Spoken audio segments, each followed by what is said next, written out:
Good evening. I am your host, Jason Miles, here for another episode of This is Revolution Podcast. We had a show scheduled for today with Nick and Naomi, the people that started Means TV, but they sadly had an emergency. So we are shifting gears just a little bit here on TIR. And instead of going dark, I figured, there's kind of this conversation I've been having with a few people. Might as well have it with all of you before going to movie night. Now, if you're new to the channel, welcome. Glad to have you here. If you do end up enjoying what we're doing here, please hit like and subscribe. It is a passive gesture that goes a very long way in promoting the channel. If you are a returning listener, subscriber, or one of our very valued patrons, so glad to have you back. After this show, for patrons and paid YouTube subscribers, we'll be going beyond the velvet rope of the virtual VIP hangout in the Champagne Room, where we'll be showing a movie. It took me years to find this one, 1988's Bad Dreams, probably the best of the Nightmare on Elm Street copycat movies that came out in the 80s. This one is even starring Jennifer Rubin, who was also one of the kids in Dream Warriors, playing a very similar role as a young person in therapy after surviving a suicide cult. Trust me, it will be enjoyable. Now, I found the movie.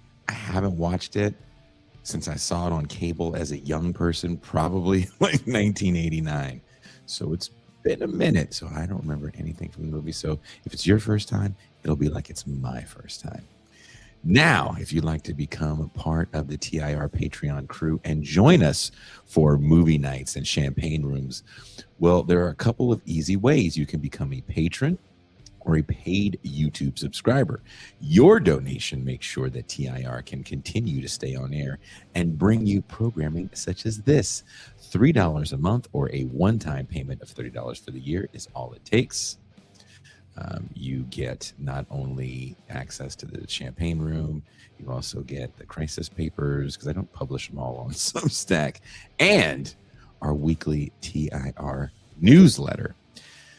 So wherever you're watching or listening to the show, there are links in the description to become a patron, or you can just click join and be part of the YouTube crew. Now, let's talk a little bit about what you guys are here for: political violence. Recently, I wrote about the events in Minneapolis and the institutional history of INS, CPB, and ICE, how these agencies have functioned across administrations, how Trump's approach differs less in intent than in execution. Before Trump began deploying ICE as a domestic shock force, the agency's core function was workplace raids and targeted removals. Brutal, yes, but bureaucratic, procedural, and largely out of public view. What we're witnessing now is something different. While the Trump administration did conduct large raids last year, they pale in comparison to the scope and efficiency of enforcement under the second Bush administration. What distinguishes the current moment is not effectiveness, but reckless. ICE and Border Patrol are now operating far outside their original mandate, visible, performative, and intentionally provocative. These are not covert operations designed to extract specific targets. They are public spectacles meant to terrorize communities into self-deportation and to project the image that Trump gets things done. And for the record, DHS has a self-deportation app. If you need a clearer illustration of how cruelty gets laundered through UX design, there it is. Trump's political appeal has always rested on motion without resolution. What he gets done is often the accelerated destruction of already fragile systems. His administration has dismantled large portions of the bureaucratic apparatus under the guise of efficiency, but it has saved taxpayers nothing. The government is not smaller, it's just more chaotic, less accountable, and far more violent. Minnesota is now the proving ground for this strategy. ICE and Border Patrol are attempting to wage a battle they are neither trained nor equipped to fight. Workplace raids never generated this level of public backlash because they were designed to be invisible. Street-level occupation does the opposite. Tens of thousands of people took to the streets in below freezing temperatures, demanding that ICE and Border Patrol leave their city. In response, DHS escalated, compelling agents to enter the homes of U.S. citizens without warrants, not to apprehend specific individuals, but to round up people indiscriminately. Another innocent man is dead. More families are terrorized. Collateral damage is no longer an unintended consequence, it's the operating logic. As more citizens find themselves caught in these raids, the question of self-defense has moved from the abstract to the immediate. People are asking whether being armed is a necessary response to state violence. A gun was used as the pretext for the killing of Alex Peretti. Yet he never brandished his weapon, never threatened ICE, and posed no imminent danger. He was executed in the street, live streamed for the world to see. Live stream state violence was the final rupture in the ideological consensus that allowed Israel's domination of Palestinians to be sanitized for Western audiences.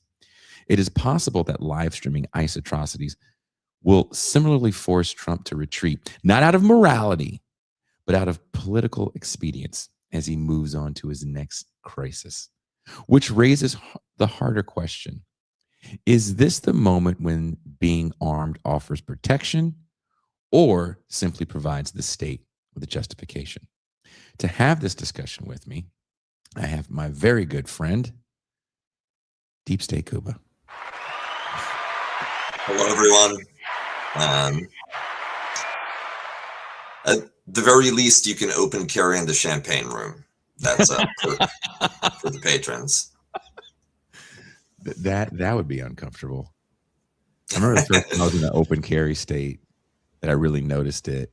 It was Tennessee, and I was in a Chipotle or something, whatever. There's like a Mexican restaurant they have that's the equivalent of that, and someone had their pistol on them, and I was like, to get a shitty burrito, dude? Like, you were afraid of the tyranny of the government just to get your shitty burrito? Like, all right. Maybe it's to defend off the possums on his way to the parking lot. Fair. I was in Johnson City, so that was actually fair.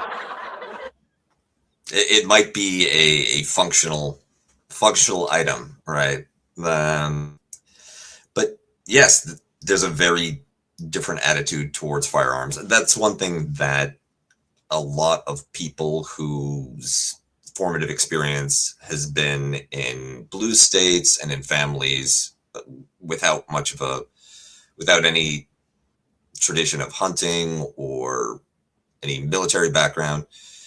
You grow up and guns are strange. They're expensive. It's not obvious why. For my family, certainly, it never occurred to us to go through a bureaucratic process, fill out a bunch of paperwork, then pay a bunch of money to get a gun. Why would you do that? That sounds crazy. There's better things to do with your time and money. But and coming from communist Poland, where there was mandatory military service in a deeply unpopular regime, holding a weapon was not seen as a liberatory gesture, but as something that's forced on you by the government. You know, when you do your mandatory military service, they shove you in uniform, they hand you a gun, and you hope that World War III doesn't start on your watch, right?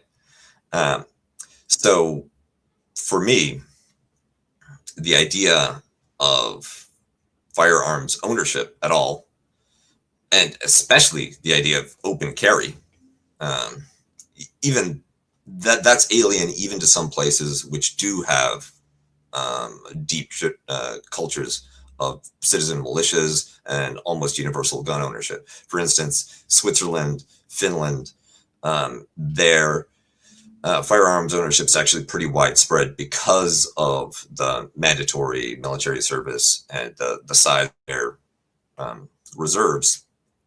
But weapons tend to be locked down in some kind of safe location. You don't carry them into a store. You don't get burritos.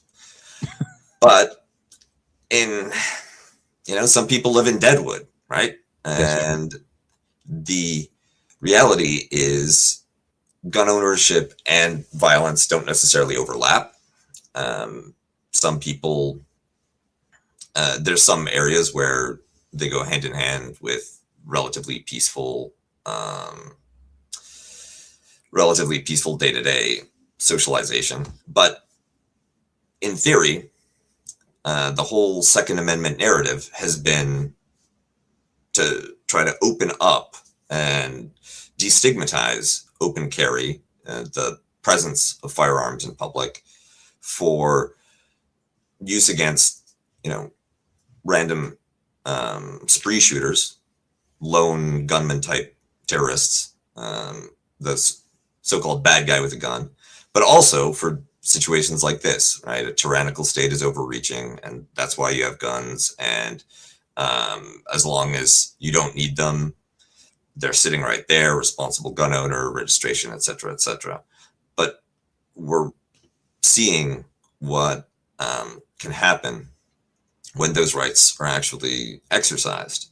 Would you say historically, though, Kuba? I hate to cut you off, and maybe no. I started rambling. Please, no. I think this is maybe where you were going. Maybe we're so simpatico, as someone was saying, with our glasses and button-up shirts and professionalism that we're thinking the same thing.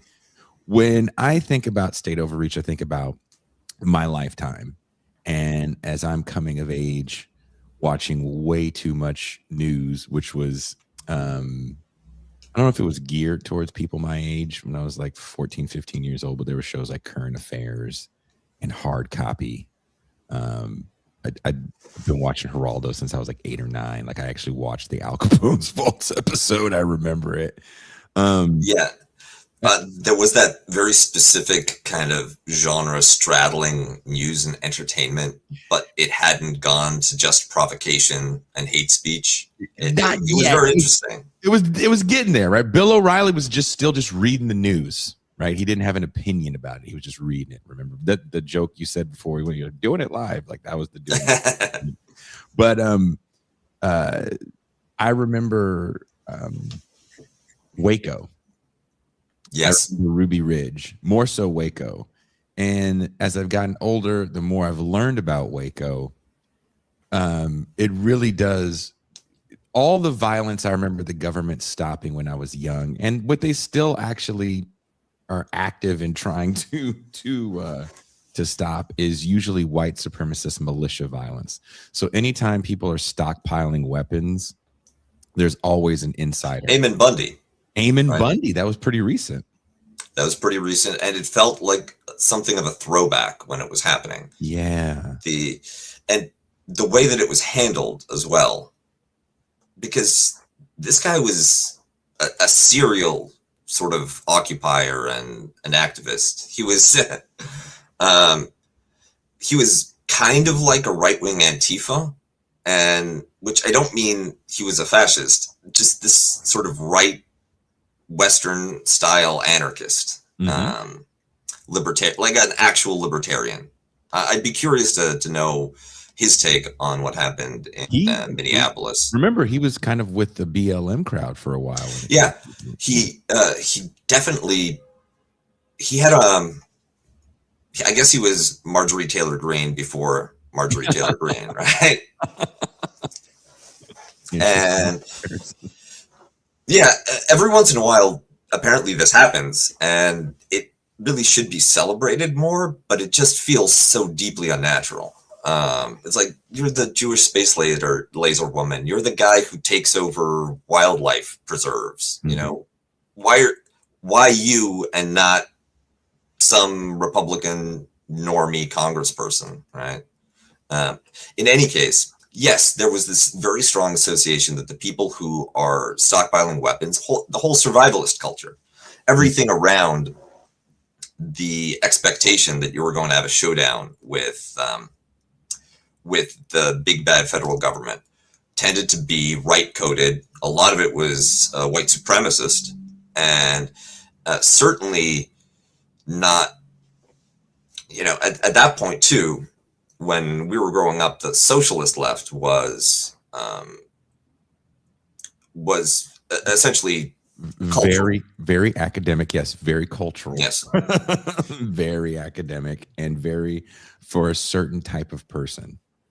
Yeah, and it bled into pacifist groups and sort of left liberal idealism, which wants to ban guns and sort of is technocratically hopeful about policy solutions. Not only that, but we didn't have the mass disillusionment of the sort of post-war, the end of history yet. Right? We get that to have that experience now, but now the worm seems turned, right? And what I would point out actually that even at the height of right-wing gun culture, where it really seemed as though this was something monopolized by a type of conservative, I feel that Americans, through media and through the example of the American Revolution, were always kind of primed to, in the back of their minds, imagine themselves as resisting some kind of tyrannical overreach. World War II made it seem as though that would be country versus country, but then you have things like Star Wars that very symbolically links violent struggle, I guess blasters rather than pistols, but the good guys are armed and the good guys shoot back. Sometimes they shoot first. So it's less surprising that perhaps in that context that someone like Brady was carrying a weapon, especially in a state like Minnesota. And in some ways, I don't, especially as a Canadian, especially coming from a background where, I've fired guns, but it feels like speaking a foreign language, just looking at one in real life, right? It's not for me. There's a level of discomfort and alienation that goes along with it.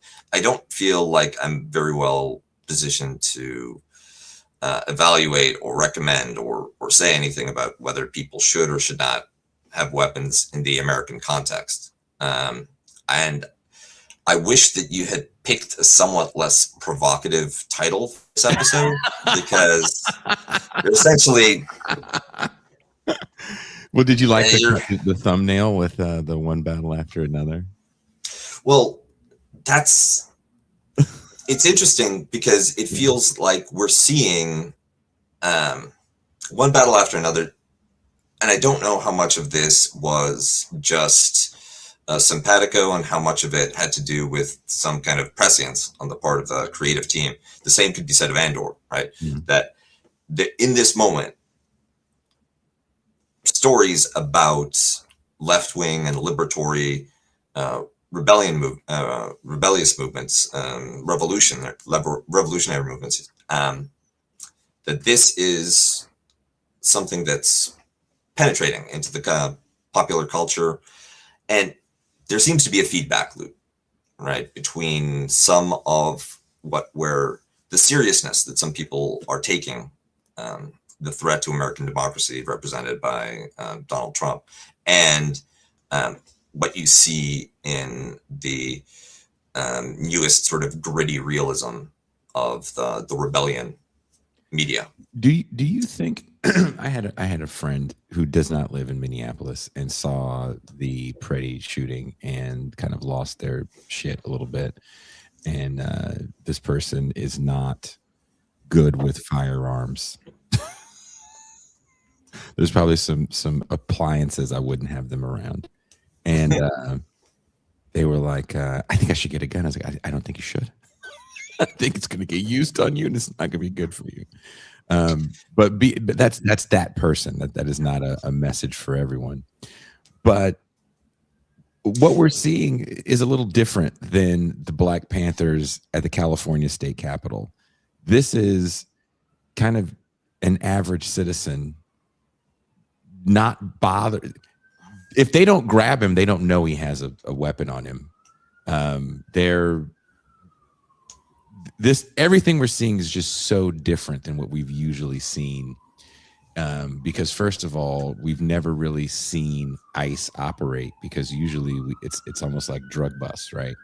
Like you see them after the fact, rounding people up, unmasked, because this masking thing is also a newer feature.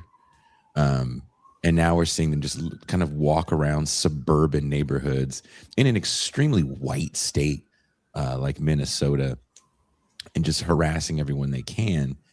And I have seen images actually of Minnesotans out with guns after the Good killing. Yes. People were pretty upset. That being said, I haven't heard about any shots fired on ICE officers. There was I think it was The Onion that said officers are still recovering from all the phones that people have been shooting at them. Go ahead. Well, there are some observations to make here. One is the tactics of the activists in Minneapolis.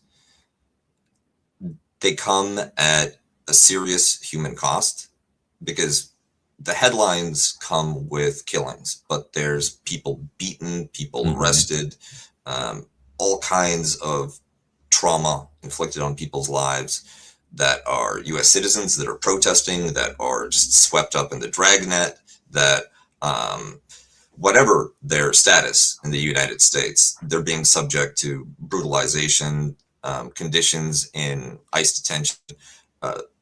The stories coming out of it are access to medical attention, even for people in need with well-documented conditions, is unavailable. People are dying as a result of the arrest, as much as the violence that we see in the streets. So it's an extremely serious situation. And the question is, does bringing weapons, does having that in your pocket make any difference? Now, one of the two sort of killings that have gotten the most attention, Good and Peretti, one was armed, one was not. But both are described in the exact same way by the president, by the administration. In both cases, it was terrorism. They were domestic terrorists. They were far left activists. So it seems as though having a weapon is a pretext that they can use if lethal violence is used against you, but they might do it anyway. Now, I would flag that the nonviolent aspects of the mobilization and activism in Minneapolis seem to be working. They come at this very serious cost. The people involved are taking tremendous risks, but now every time there is an outrage, we have not just one grainy video that can be dissected and turned any way that you want, but multiple angles, corroborating evidence. Everything is very well documented. The witnessing, the idea of being legal observers, documenting everything that ICE is doing, is that is impeding their operations. It is making these arrests more challenging and more difficult for them, for ICE to carry out. And that does seem to be having a real impact on the attitude of the public towards the movement, towards these mass deportations, and towards abolishing ICE, right? That's becoming a mainstream cause. Now, if you shift from nonviolent resistance, from filming, from blowing whistles, and there's a situation in which somebody fires at ICE, that shift in public perception could reverse very easily. And it also could create pretexts for much more severe repression against activists, against everyone around you, against your entire community. Would you say they're winning? Because look, Bovine, Avedon, Dondra, whatever his name is, is being beckoned back to El Centro. And there's a lot of talk of Kristi Noem being next. We mentioned this before in our TIR chats. I've definitely said this on the show, and I believe I even mentioned this in the latest newsletter. I do think heads are going to roll because another part of this administration is these people are extremely disposable to Donald Trump. And he would love to throw a lot of these people under the bus to blame them instead of himself. And it seems like, I don't know if you heard recently, he came out, he's speaking in Iowa. He's trying to pivot to the economy. It's like, oh, that's not going to be better. But he's like, we got to win these midterm elections. It's all about the economy. And I'm going to bring peace to, I'm going to de-escalate the situation in Minneapolis. I don't think Pam Bondi's letter helps, saying basically like, we'll get out of here if you give us basically all the names of the brown people and the black people so we can justify this misuse of power. That to me felt like a desperation move. Does it feel the same way to you?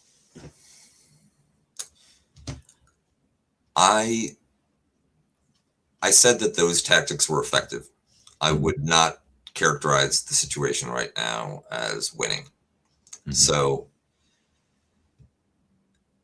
the optics of the campaign in Minneapolis have compromised Trump's popularity with enough important voters so that attempts to stay in power electorally are more difficult, right? You might need to cheat more. You might have to be more obvious about cheating. You may have to move up the one-party state timetable. However, I doubt that any heads are going to roll. Indeed, I think that just like J.D. Vance gave to the shooter in the Renee Good killing, Jonathan Ross, if I recall correctly, Pam Bondi, Bovino, all of them enjoy total immunity.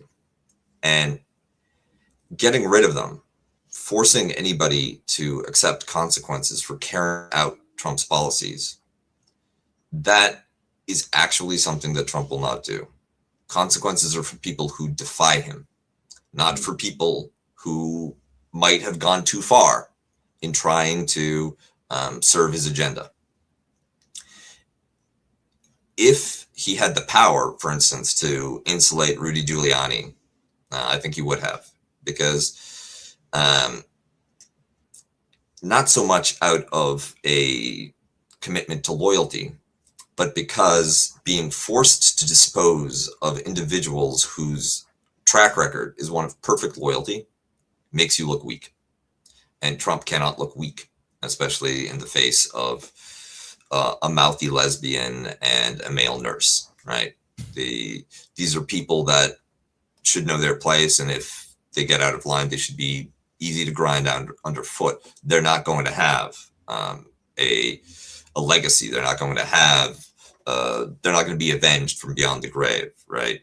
Trump needs to signal power. So I think that this is just a tactical pivot. Bovino is going to go back to headquarters, probably to a hero's welcome. And then they're going to start planning for the next blue city they will occupy, right? Rest, Boise, regroup. I don't know. I mean, it could be anywhere, right? Today I learned that over the summer, there were ice dragnets on Nantucket and Martha's Vineyard.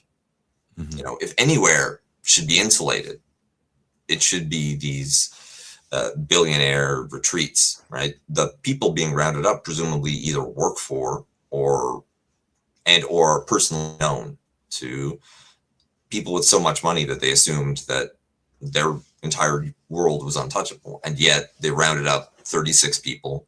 I don't know what happened to them. Two of them were identified as criminal offenders, and all of the rest of them seem to just be foreigners. So I think that it's a tactical withdrawal, but that it does not represent a change of direction. It's just handling a misstep by changing the narrative and moving people around, the appearance of change cosmetically. Now, one thing that I wanted to go back to on the theme of this episode, right? I'm not going to talk about the present situation in the United States, but when we consider situations where political violence has ended up with revolutions or changes of government, the Russian Revolution, the Cuban Revolution, the Chinese, Vietnamese, typically you had an entrenched and decaying political order rather than one that had recently come to power. And the people who were engaging in the violence often had military backgrounds, familiarity, fighting as guerrillas, and pre-established institutions, political parties, militant groups. In the case of Iraq, much of the mobilization was done through tribal groups in Sunni rural areas or religious congregations in the Shia shrine cities of the south. So consider very seriously what the effectiveness might be of trying to convert what I have to say, very impressive how quickly the people of Minneapolis organized an activist network, Yes. Developed strategies for communication, developed strategies to monitor, record ICE operations, that how well they're coordinating. All of this is very impressive, but this was done rapidly. This is not a long-standing project, and it would be very difficult to convert it into any type of militant organization. Plus, the familiarity of all of the coalition with violence is very uneven, right? You do have some veterans, absolutely. You have some people who come from gun cultures, but we're not talking about the Third Root Army of the People's Liberation Army of China, right? Or we're not talking about one of the international brigades in the Spanish Civil War. You would have to go from a group of civilians that are just learning how to coordinate and are getting somewhere in terms of creating, pushing back against ICE operations with the tactics that they have. Shifting towards violence at this point is unlikely to, where would it get you? What do you get with that you're not getting already with the nonviolent tactics? Because you're not going to be able to push out ICE, push out federal law enforcement by yourselves. When you look at cases where there have been successful transitions that came out of mass protest movements, in each case, whether it's the Arab Spring or the end of communism, one of the crucial and decisive moments was when units of police or the military shift sides and join the protesters, refuse to carry out orders to repress their fellow citizens. So if you don't have the capacity within your movement, within your side, to defeat the coercive apparatus, right, the units that are sent against you, then one thing that you might want to think about is how do you create conditions to get elements of that security apparatus to defect or disobey orders.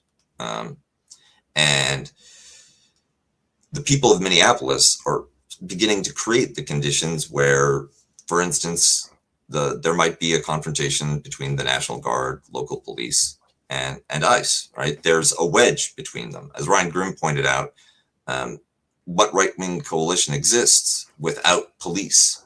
but Yep. police are being alienated by the way that these ICE operations are carried out. But I mean, I guess that's some of the operations.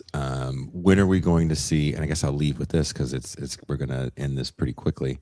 When are we going to see a mayor or governor step up and actually instruct their police chief to instruct the officers? You have to intervene. Because right now it looks like officers are just there, which I don't know what they're there for. Mm-hmm. But what are they doing? They're not stopping anything. They're like, hey, you don't have a warrant, or hey, you don't can't arrest this person. No one wants to set off the Civil War. That absolutely, and yet at the same time, there's absolutely a fantasy, a yearning on the part of many people, and not just on the left, that one of these organizations, one of these institutions, one of these local or state level leaders is going to be the one that pushes back. For instance, when Tim Walz mobilized the National Guard, right, there was hope that maybe this will be a break from the constant rolling over and sternly worded email approach that, the Chuck Schumer guerrilla action. And what we are seeing is, over time, the response from governors and local leaders and police departments has definitely shifted away from cooperation and towards the fact that there's neutrality, right? The fact that even that there's a sense in the air that something might be possible, that there's a rupture between local enforcement and federal enforcement. That does represent a shift. And I think that with each case, right, in California, Gavin Newsom did nothing when the National Guard was taken away from him. Pritzker pushed back on the entry of ICE and Border Patrol into Illinois. And now Walz is mobilized in the National Guard, and he has them sort of on site, but as you say, right now they're doing nothing. Well, people have been talking about Philadelphia as a notoriously belligerent city, and one with a very anti-Trump orientation. One can imagine New York under Mamdani, potentially pushing back hard. And I have to warn people, there are these AI slop videos that purportedly show NYPD ripping the masks off of ICE agents and taking them into custody. That's just wish fulfillment. But it is possible that as this clown show moves from city to city, the reception it's gotten has been harder and harder.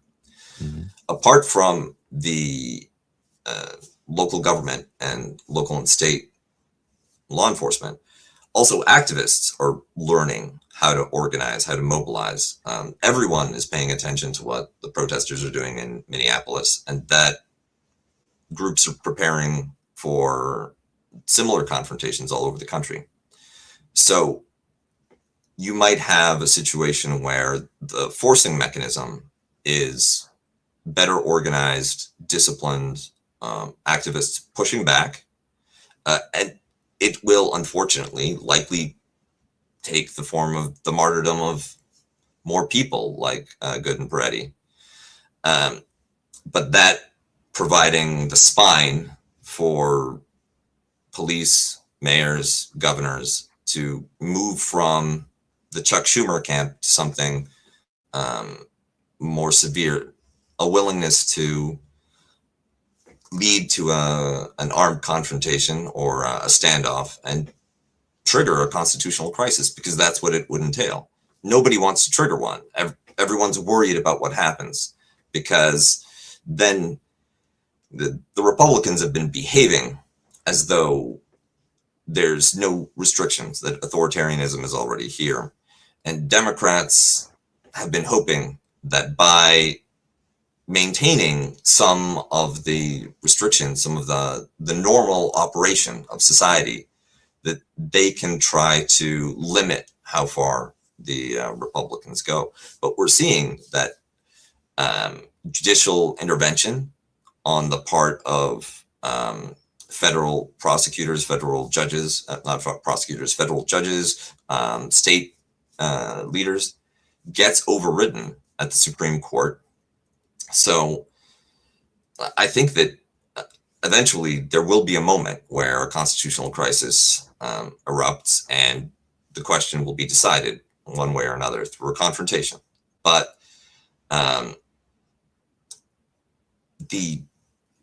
there's no, I think that anyone who has an appreciation for life under relative liberal democratic society and the imagination to understand how many lives this could cost, how much damage it can inflict on individuals, on actual people, as well as on the abstract notion of America. Well, no one with a conscience wants to get there. Everyone that values life wants there to be some kind of off-ramp to a situation where people don't have to die.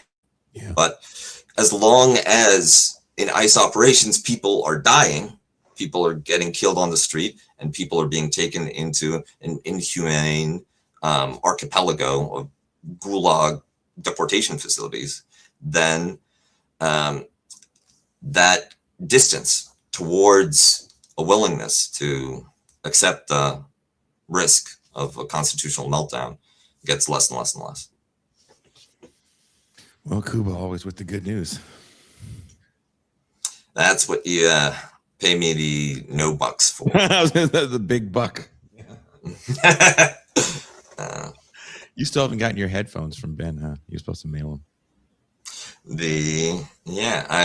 I mean, it takes a while for DHS to put all of the listening devices into them. In the headphones.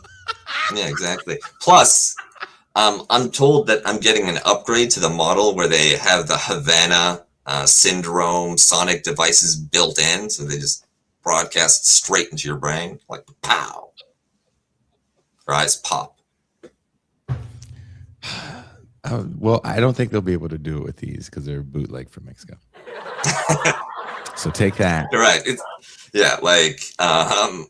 My only risk is that if I hit some button, I think it's noise canceling, but it just turns on some light mariachi, elevator music.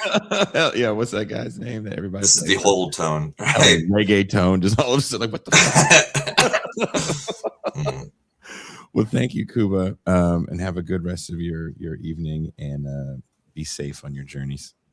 Thank you, and good to be back. Take care, everyone. Peace out. It's Deep State Cuba, broadcasting live from a cozy corner of the Death Star. Like I said, we're going to be ending this show a little quick today, but we're still going to have movie night because, like I said, I've been looking for this movie for a long time. And me and Ben Burgess had looked for this movie for forever. And then he found it on DVD, and he had a DVD player. He brought it over to my house. We're all excited to watch it, but we didn't have the remote for the DVD player, so we couldn't even play the DVD. So finally, because of an Eastern European site, we can watch this film in all of its... It's going to have Russian subtitles, so just get over it. Get over it. And on that note, I'll see you guys in the Champagne Room. If you want to join us, there's a link in the description of the show. And we are out.